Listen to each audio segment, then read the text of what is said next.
Salam sehat para pimpinan Komisi 10, rekan-rekan anggota yang saya hormati, Saudara Menteri, Saudara Wamen, dan juga segenap jajarannya, Sestama dan juga para deputi.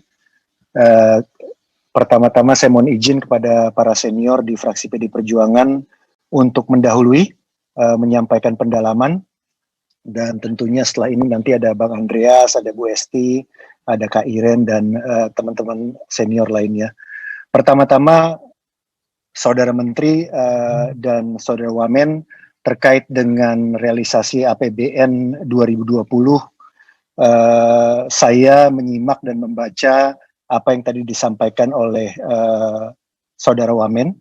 Tadi ada gesture dari Saudara Menteri menyerahkan untuk membacanya, dan saya tadi mengharapkan Saudara Wamen yang betul-betul telah menjalani penugasan Presiden sejak dilantik hingga saat ini bisa memberikan konteks kepada kita semua bagaimana sulitnya menjalankan program, merealisasikan anggaran 365 hari di saat pandemi tahun 2020.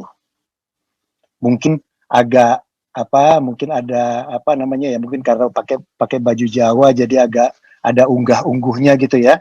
Tapi ini harusnya menjadi pelajaran buat kita semua, Saudara Wamen. Artinya saya tadi berharap saudara bisa bercerita tentang bagaimana dinamikanya dan memberikan konteks terkait dengan realisasi anggaran 2020. Sehingga di tahun 2021 dengan Saudara Menteri yang baru ini, kita bisa belajar dari pengalaman 365 hari terakhir. Di dalam kita menerapkan program, menjalankan program kita, dan juga dalam menggunakan anggaran kita. Dalam hal ini tentunya kami mengapresiasi kerja dari Saudara mantan Menteri Wisnu Tama, ya, yang menjadi mitra kami selama 1,5 tahun, bersama dengan Saudara Wamen dan seluruh Deputi dan Sestama. Ya, kita tahu tidak mudah bagaimana refocusing anggaran di tahun 2020, tapi kok ia masih bisa merealisasikannya sebesar 92,56%. Ini kami apresiasi.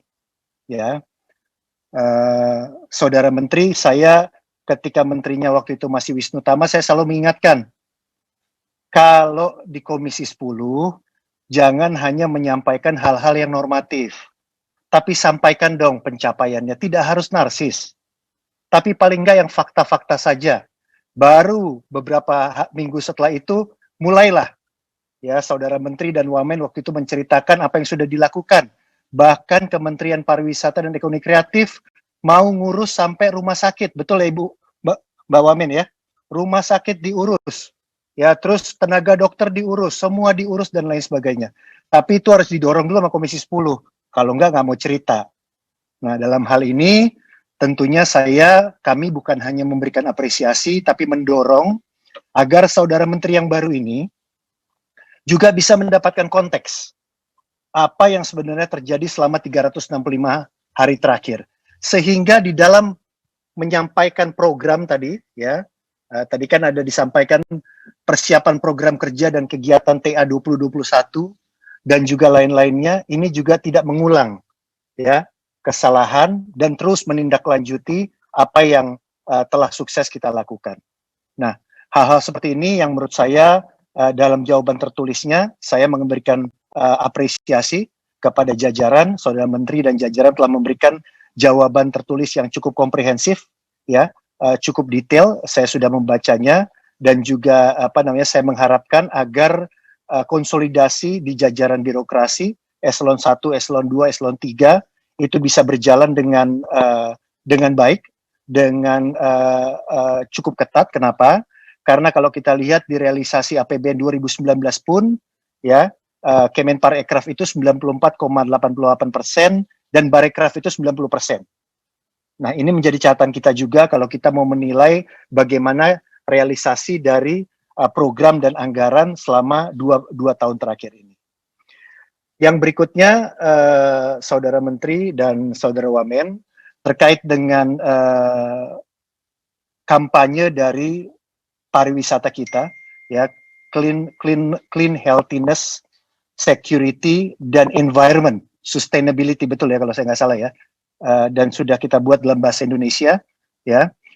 Kita cukup prihatin terkait apa yang terjadi di Bali beberapa waktu terakhir ini terkait dengan turis wisatawan asing, ya, bukan hanya kasus Kristen Grey, tapi juga ada wisatawan-wisatawan asing yang melakukan pesta private dan lain-lain sebagainya, posting seolah-olah semuanya sudah bisa dilakukan di Indonesia dan lain sebagainya. Terus saya juga menerima di media ada gambar-gambar sosial media, foto-foto mereka naik kendaraan motor ataupun berjalan kaki tidak menggunakan masker, tidak menjalankan protokol. Nah, saya berharap sebagai leading sektor tentunya Menparekraf terus mengingatkan dan mendorong kepada pemerintah daerah, baik itu di tingkat kabupaten, kota maupun provinsi, ya, tanpa pandang bulu gitu ya. Kalau memang harus mereka kemanapun ada protokol swab antigen itu harus dilakukan. Apakah dia itu Wisman atau Wisnus atau siapapun, ya, kita tidak mengedepankan hanya untuk mengejar pemasukan dari mereka sehingga kita itu bisa mendahulukan mereka, tidak seperti itu.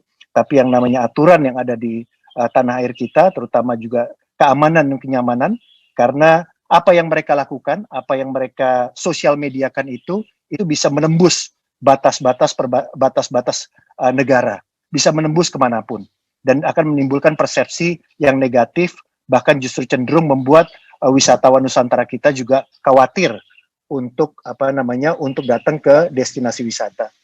Yang berikutnya terkait dengan beberapa video yang tadi ditayangkan dengan lagu-lagu yang bahkan Ibu Agustina pun belum lahir gitu ya, terus di remix lagi, di arrange ulang dan lain sebagainya.